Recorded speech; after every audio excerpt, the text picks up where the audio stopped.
Yo sobat, apa kabar? Hari ini kita pengen membahas yang namanya self talk ya.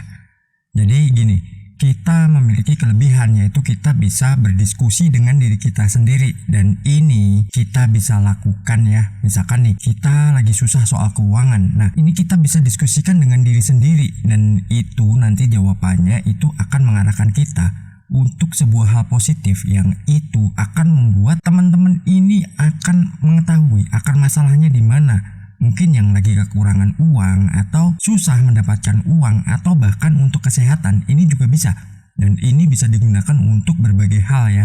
Jadi misalkan gini, teman-teman sedang mengalami kesulitan nih soal ekonomi, yang mungkin ada yang mengalami misalkan udah mau transaksi nih yang lagi jualan, atau teman-teman melakukan yang namanya broker ya, jasa perantara untuk tanah ataupun rumah. Nah, itu kadang kita udah mau transaksi, tiba-tiba kok nggak jadi, itu kenapa? Terus kok ini nggak jadi transaksi atau orangnya membatalkan. Nah, itu kita bisa mengatasinya dengan yang namanya self talk. Jadi kita bisa mendapatkan arahan sebelum semua terjadi, dan kita bisa menganalisanya, terus kita melakukan perbaikan-perbaikan yang itu bisa nanti membuat kita ini akan menjadi seseorang yang beruntung. Dan tahapannya apa aja sih self talk itu? Saat kita ingin melakukan self talk, kita itu bisa mencari waktunya dulu, kapan ya. Usahakan itu tenang, gak ada gangguan dari manapun, dari luar, dari dalam ya. Mungkin kalau teman-teman melakukannya di kamar, ya tunggu semua itu hening. Saat itu semua udah hening,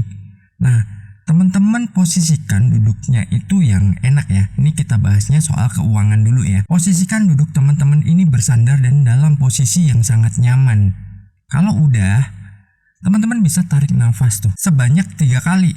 Tarik nafas dari hidung 3 kali, tahan sebentar, lalu lepaskan lewat mulut, dan katakan dalam hati teman-teman, relax. Lakukan sebanyak 3 kali metode itu. Setelah itu sudah menjadikan kondisi teman-teman itu relax, teman-teman bisa meminta ke Tuhan.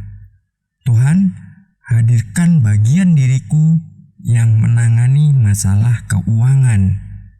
Nah, saat dia datang, teman-teman bisa ajak kenalan tuh. Saat dia datang, sapa dirinya ya, mungkin dengan sapaan ya, mungkin teman-teman terserah deh mau nyapanya gimana. Yang jelas jangan menghakiminya ya, jangan menghardiknya juga, dan jangan teman-teman ini nanti menepisnya atau bertanya kamu siapa, terus ngapain kamu di sini. Jangan seperti itu. Sapa dari dalam hati teman-teman. Namanya siapa? Bilang bahwa teman-teman ini ingin minta tolong ya. Usahakan itu dengan cara yang singkat, jadi jangan berbelit-belit. Jadi teman-teman bisa bertanya misalkan, setiap kali aku mau transaksi, kenapa selalu gagal? Apa yang harus saya lakukan? Nah, nanti dia akan memberikan jawabannya. Terus begitu dia udah kasih jawabannya, teman-teman ucapkan terima kasih, lalu lanjutkan dengan apa yang harus aku lakukan.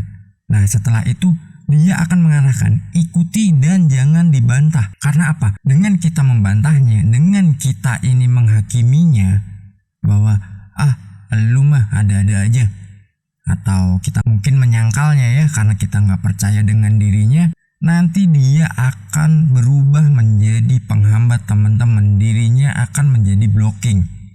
Setiap teman-teman ingin melakukan sesuatu, dia akan menjadi blocking. Jadi ikuti aja apa yang nanti dia katakan. Biasanya dia itu memberikan sebuah arahan itu sesuatu yang positif ya. Kalau itu dia ngarahin sesuatu yang negatif, jangan diikuti. Itu bukan dirinya, itu pihak lain itu. Tapi kalau kita mengikutinya, dirinya akan mengarahkan kita ke hal positif. Mungkin kita disuruh melakukan sesuatu, mungkin dirinya minta syarat juga. Aku minta syarat nih, kamu mau kasih? Kalau kamu memang mau memberiku syarat, itu kasih aku. Nah, biasanya dia minta sebuah makanan atau minuman, ataupun dirinya minta baju baru. Itu coba dituruti. Baju baru pun, makanan pun ya juga teman-teman sendiri nanti yang makan, tapi itu dipersembahkan untuk dia. Itu bagian diri kita yang banyak membantu. Itu dari sisi keuangan. Nah, misalkan untuk sisi kesehatan, teman-teman juga bisa lakukan. Caranya sama, cuman minta yang dihadirkan bagian diri yang mengurusi sebuah kesehatan. Dia biasa disebut dengan banyak hal ya. Ada yang menyebutnya adalah sahabat virtual, Ada yang menyebutnya itu ego state. Kalau di bahasa saya itu namanya adalah inner parts. Jadi bagian dari dalam diri kita. Dirinya akan banyak membantu kita. Dia bisa memberikan dorongan dan dia juga bisa jadi penghambat. Jadi kita harus benar-benar baik dengan dia dan itu sangat luar biasa sekali. Misalkan nih teman-teman mau transaksi nih, jualan tanah, ya kan? Nanti udah tahu nih bayarnya siapa, hadirkan dia, terus ajak dia, nanti minta dia untuk bantu agar transaksi itu terjadi sesuai dengan apa yang teman-teman inginkan ya, nilainya ya. Itu nanti dirinya akan membantu teman-teman dan usahakan teman-teman kasih dia ya mungkin bahasanya sesajen lah. Dalam artian sesajennya bukan kita harus melakukan ritual yang aneh-aneh, bukan ya. Seperti yang saya bilang tadi, dia biasanya cuma minta ya udah kasih aku makan ini. Misalkan dia mau tengkleng, ya udah beli aja tengkleng makan. Bilang ke diri teman-teman, ya udah aku kasih ya syaratnya, tolong bantu aku. Dan setiap apa yang sudah kita lakukan dengan dirinya, jangan lupa ucapkan terima kasih. Jangan pernah kita mengabaikannya. Dia justru yang akan menemani kita dan dia yang akan membimbing. Jadi teman-teman nanti akan selalu mendapatkan arahan dari dirinya yang itu tertuju pada sesuatu hal yang positif dan itu membangun teman-teman. Teman-teman akan selalu bertumbuh dan teman-teman akan mendapatkan apa yang menjadi tujuan hidupnya. Banyak kok kejadian, misalkan orang mau transaksi mobil nih, ada teman saya juga udah di depan mata, orang pembelinya udah oke, penjualnya juga udah oke. Yang jadi masalah adalah hanya waktu.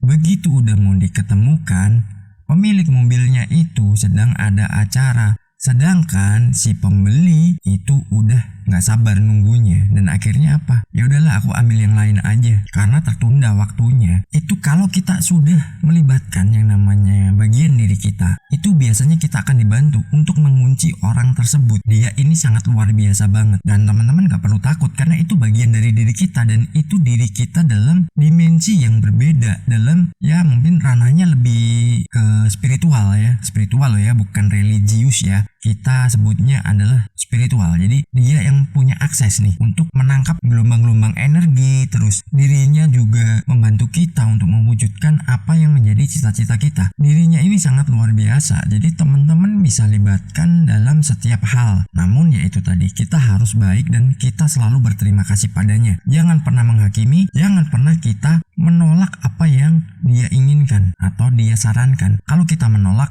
ya sudah, dia nggak akan pernah lagi akan membantu kita. Mungkin terkesan konyol ya, mungkin terkesan mengada-ngada, tapi ini serius, buktikan saja. Itu adalah satu bagian dari intuisi dan itu bisa membuat kita itu lebih terarah lagi dan kita menjadi seseorang yang selalu berkelimpahan. Semoga terharu. Bye bye.